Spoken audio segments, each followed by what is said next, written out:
চট্টগ্রাম বন্দরের কন্টেইনার জট নিরসনে নতুন উদ্যোগ নিয়েছে জাতীয় রাজস্ব বোর্ড এনবিআর। বন্দরে চাপ কমাতে অনুমোদিত 50 ধরনের আমদানি পণ্যের বাইরে আরও 15 ধরনের পণ্য বেসরকারি আইসিডি বা ইনল্যান্ড কন্টেইনার ডিপো থেকে খালাসের অনুমতি দিয়েছে সংস্থাটি।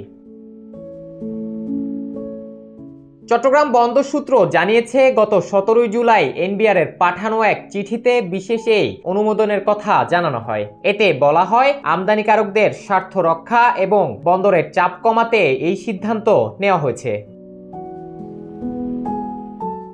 নতুনভাবে অনুমোদিত 15 ধরনের পণ্যের মধ্যে রয়েছে দুধ ও দুগ্ধজাত পণ্য, নারিকেল, কাজু বাদাম সহ অন্যান্য বাদাম, সালফার, নুড়ি পাথর, সালফেট জাতীয় রাসায়নিক, কার্বনেট ও পারকার্বনেট, কীটনাশক ও আগাছানাশক, রং ফিঙ্গিং কেমিক্যাল, পলিমারজাত কাঁচামাল, রেজিন, ফিলোনিক ও পলিউরেথিন, প্লাস্টিক শিট ও ফিল্ম, কাগজ ও কাগজজাত পণ্য, সিরামিক টাইলস এবং পরীক্ষাগারে ব্যবহৃত সিরামিক পণ্য।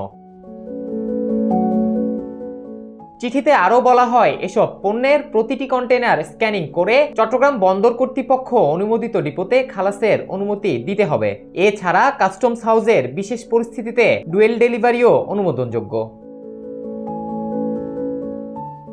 জাতীয় রাজস্ব বোর্ড আশা প্রকাশ করছে, এই সিদ্ধান্তের ফলে আমদানি কার্যক্রমে গতি আসবে এবং চট্টগ্রাম বন্দরের কন্টেইনার জট নিরসনে তা গুরুত্বপূর্ণ ভূমিকা রাখবে।